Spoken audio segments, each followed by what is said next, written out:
Travel Cambodia with me unplugged. No internet, no data, no planning. We're taking it back to old school backpacking. Today is day 5 and it's an interesting one, including these bamboo trains on this train track.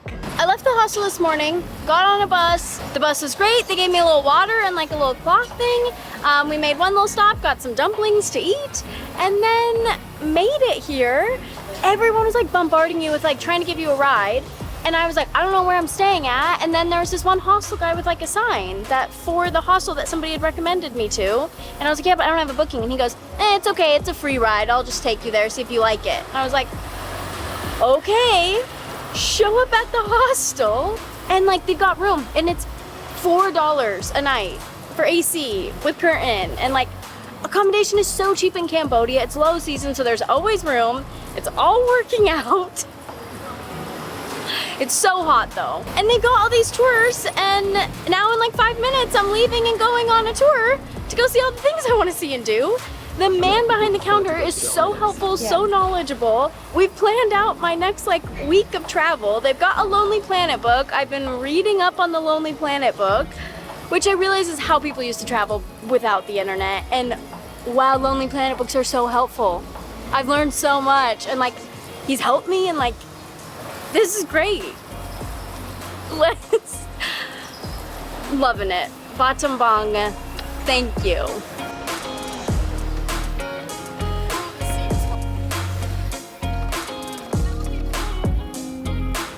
Alrighty, about 40 minutes later we have made it to the start of our bamboo train. Train's gonna be taking us down the train tracks to a little town.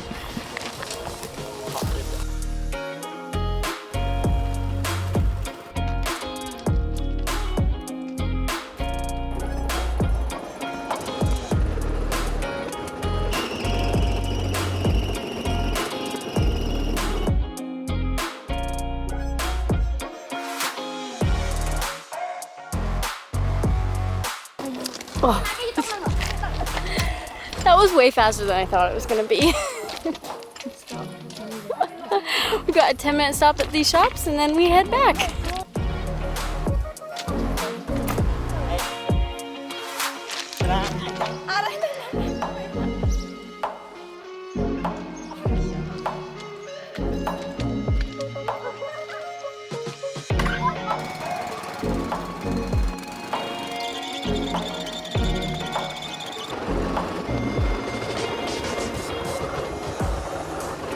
After we went flying back down the tracks, we hopped in our tuk-tuk and headed to our next destination. Our next stop was the Killing Cave, and it is where 10,000 Cambodians were murdered during the Khmer Rouge. And the energy here is like, I don't like it. I love caves, but like being down in it was really, it felt not good. Really, really sad, dark history and a sad time. To get up here you can walk though. We decided to take a Jeep, which cost 10 USD total for the Jeep. And yeah, now we're gonna go up to the temple. And then we get to see the bats later, so that's good. It feels bad here.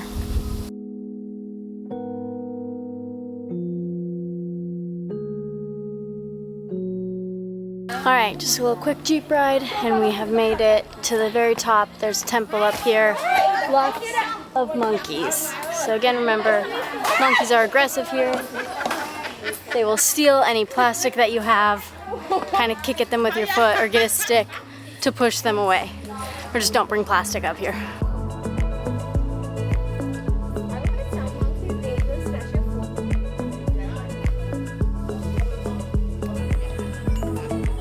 Last and final stop was watching the bats come out of this cave. We've been here for like 35 minutes and they're just still going and still just keep coming out.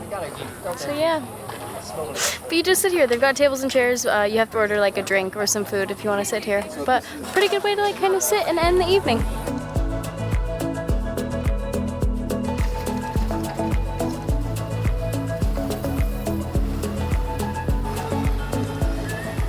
I'm sitting here reading up on the Lonely Planet book, and I do realize how helpful they are, and I do realize that I could have and should have been using them, and I kind of am now.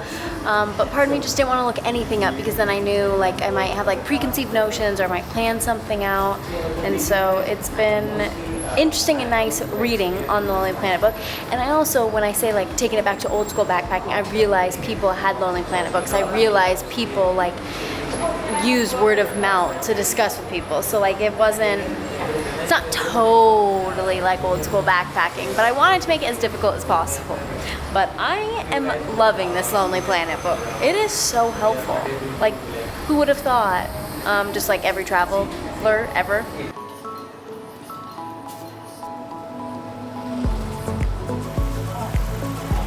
Neri Kitchen? Neri Kitchen. Or honestly, or any restaurant that you recommend. This way? And that one? Okay, I'll go in. The driver from the tour told me about a really good restaurant called like Neri Kitchen, and I got lost, so I just went and asked like these two people sitting out in front of a hotel, and they're so helpful. Like everyone in Cambodia is so helpful, so friendly, always smiling. So we're gonna try and go find a restaurant or just a place to eat, anything. Okay, can't find it, and honestly everything looks really just closed, and like a lot of doors and stuff are shut. But on our way back, I think up here, maybe just like a 5-minute walk, I saw like a big like night market thing with a bunch of different food vendors. Maybe there wasn't, maybe there was like one food vendor, I don't really know, but we're gonna go try and find something.